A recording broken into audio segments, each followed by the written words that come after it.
Hey, what's going on, guys? It's your boy Chris Chaos back here once again to make you a little smarter.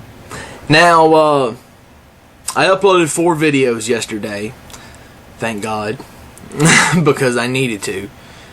I get on today after work, after paying the bills and all, and I look at some of the comments that have been left. Well, there were 2 comments that I want to address, and I told the guy, I sent him a message, a reply on his, a reply from his messages, and I told him I wanted to explain my viewpoints, my side of what he thinks. The guy or girl, I don't know who it is, I didn't check out the channel, username Clown4740, you can check him out. It is on, the comments are on the Chaos Speaks on they and TNA's bad decision making. I'm just going to get right into it. I'm going to read what he or she wrote. TNA hasn't been around that long and don't have the zillions that the WWE has. TNA constantly gets ripped for bringing Sting, Nash, Booker because they're old and washed up, yet they go to the WWE, they're awesome legends. The people that crush these guys are praising them now they're in WWE. Hypocrites much. The WWE hasn't been good in years, and these news fans think the WWE can do no wrong. And that second one says, when your possible main event is Miz versus Cena, talk about downgrade. You go from HBK Undertaker to Miz Cena. Cena can't wrestle at all, and the Miz is the weakest looking champ ever who can't win a match without help. The Miz can't do power moves or high-flying moves or technical moves like Daniel Bryan, so get ready for a ton of kicks, wrist locks, and headlocks. Sounds great. They should just hide this match in between a mid-carder and a diva match. Okay, TNA has been around, if you count all the guys that's been there and that have helped put TNA where it is, even the guys that got there now, Hogan, Bischoff, Jarrett, even Angle, these guys have been in the business for a while. Angle's only been in the business a little over 10 years. Matter of fact, I believe it's been 11 years he's been in the business.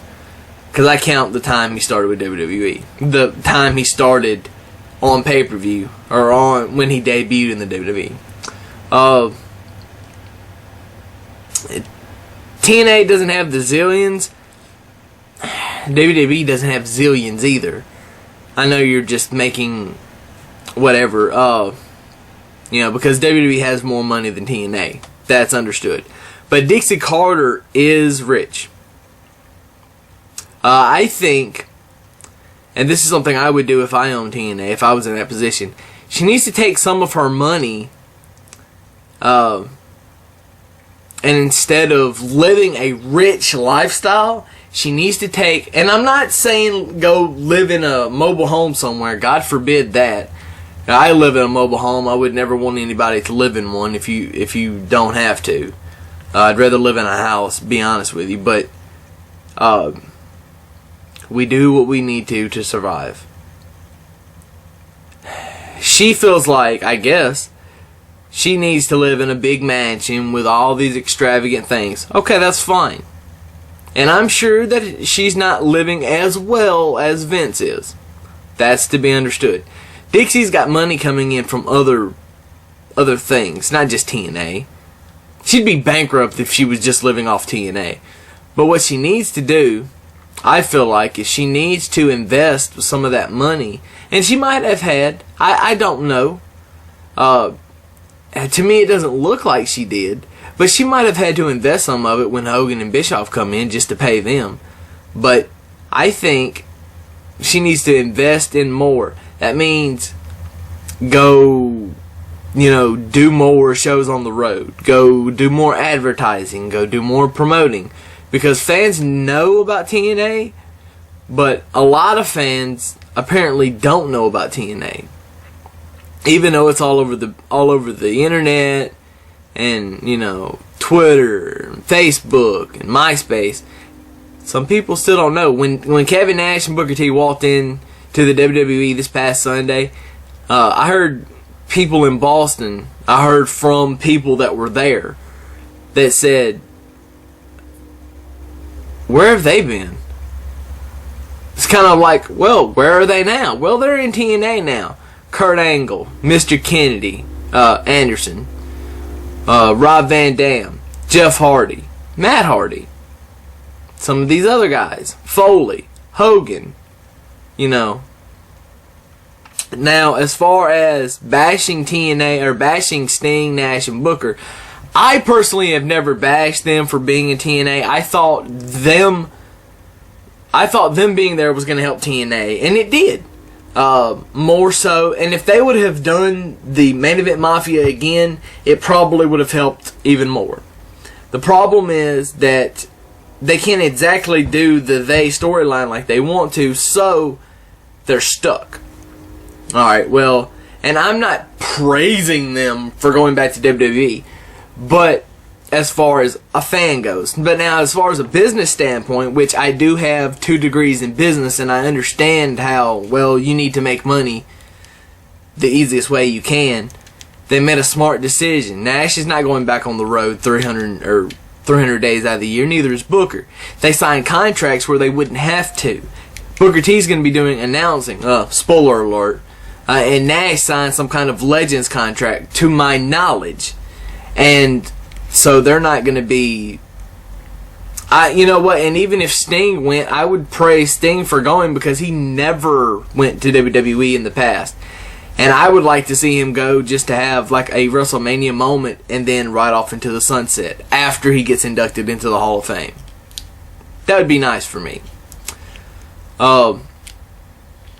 WWE hasn't been good in years. Well, parts of the show haven't been good in years, I'll give you that. A lot of the storylines have been gay and stupid. And, yeah, I said gay. And,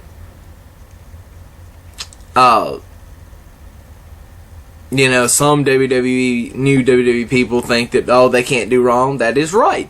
But some people think that they can't do wrong, and some people think they can't do right. And I'm kind of in the middle. You know, I'm kind of the one that's in the middle thinking, well, you could have done this better, but you could have done this worse.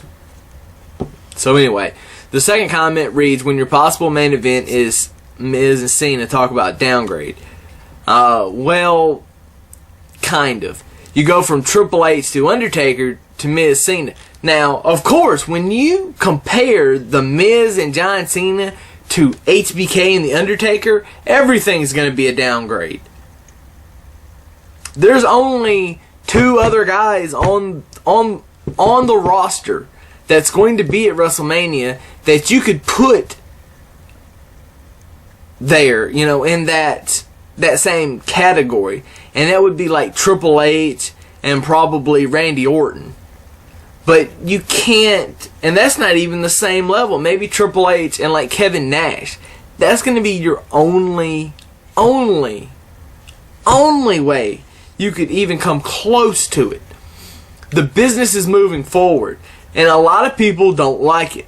For some reason, fans are so stupid that they want to keep seeing the same thing over and over. That is good for the immediate future. It's not good for long-term future. You can't do the same things over and over again. Fans don't understand it. You might not understand it, Clown4740. But I don't know what your wrestling knowledge is. I don't know if you're looking at this from a good business thing or a good fan thing. I don't know. Sounds like you're looking too much of it as a fan. The Miz is the weakest looking champ or whatever, but that's by design.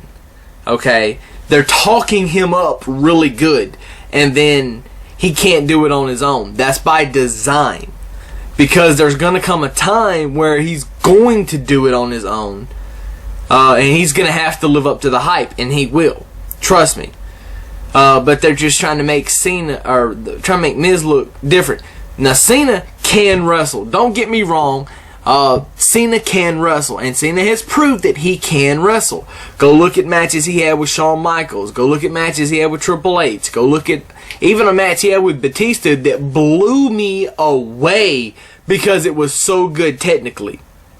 Go look at these matches. Actually learn something about the business first, then go look at these matches. Actually learn what it takes to be a wrestler. I know because I spent 4 years wrestling and a whole year training before that. So go look at how it's done and then complain that it's not being done right. Until you step in the ring and you do what these guys do, I don't want to hear, oh, but you can't wrestle. I can get on here and say, hey man, you fucked that up. Because I've been there. And because I fucked up plenty of times. But I'm not going to get on here and listen to somebody say, you can't wrestle. Oh, well, he may not. But can you? Don't judge somebody for something you can't even do. That's all I'm saying. Daniel Bryan, if they put Daniel Bryan in a world title match at WrestleMania, it would have to be against either William Regal or CM Punk, and they can't make it work. Or they could have made it work with CM Punk, but a lot of things would have had to happen for this year. Daniel Bryan, William Regal, and CM Punk are the only 3 guys that are in a class by themselves on the roster. Okay, nobody is as technical as these 3 guys. Nobody. Alright? And the internet loves them. Okay? The internet hates Cena. But Cena can go, and Cena is the biggest draw in WWE, regardless of what you think. So, there you go. This match, if it's put between a mid-carder and a Divas match, I'd be pissed because this is WrestleMania and the WWE title, technically to me, should be last. But knowing that Alberto Del Rio won the Royal Rumble, it'll probably be a semi-main event. And I'm okay with that. Because there's still a world title ahead. And there's still time for them to turn this into a fatal 4-way. So don't think it can't happen. Anyway, Chaos has spoken.